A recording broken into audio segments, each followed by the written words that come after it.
Welcome বন্ধুরা, সামনে ঈদ। এই ঈদ উপলক্ষে দেখেন আমার এলাকার কিছু মুরব্বী লোক এখানে এসেছে, তারা পান কিনতেছে। ইনি শরীফুল ভাই, ওনার পেজ এটা, ইউটিউব চ্যানেলও আছে। এই ভিডিওটা ইউটিউব চ্যানেলে ছাড়া হবে। উনি সুপারি দেখাইতেছে।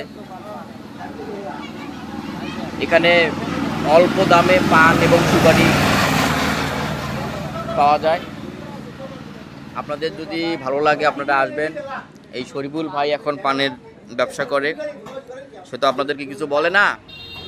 এই দেখেন, সে এক বিড়া পান বিক্রি করলো মাত্র 15 টাকায়।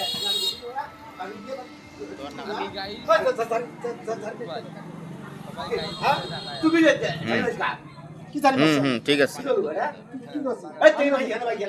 তারপর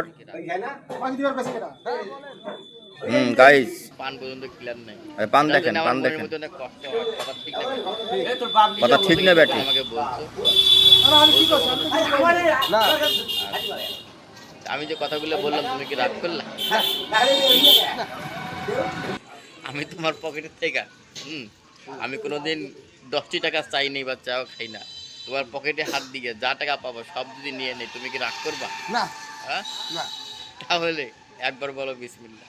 বিসমিল্লাহ, সুবহানাল্লাহ, সুবহানাল্লাহ। আমি কোনো শিকড় বাকড় কিছু বিক্রি করে না। এই পান একটা, পানের দোকানে আসি, একটা সুপারি তোমাকে বিসমিল্লাহ বলে হাতে দেবো। কি ব্যাপার? বিসমিল্লাহ বলে হাতে দেবো। হ্যাঁ, তুমি এই সুপারিটা সুন্দরভাবে ওখানে রেখে পকেটে হাত দিয়ে 50টি টাকার একটা নোট আমাকে দেখাতে পারবা? রাখো। আচ্ছা, তুমি যদি আমার কথা বিশ্বাস করে থাকো, একটা 50 টাকার নোট আমাকে দেখাও দেখি গাইস। গাইস, আমার কাছে টাকা নাই তো, আমার ইন্টি পকেট। তাহলে তুমি তো আমার কথা বিশ্বাস করলে না। না না, বিশেষ কিছু টাকা বাড়ির মধ্যে বাড়ির তলব থুই আছি আমি। তাহলে তাহলে তো ভিডিও হলো না।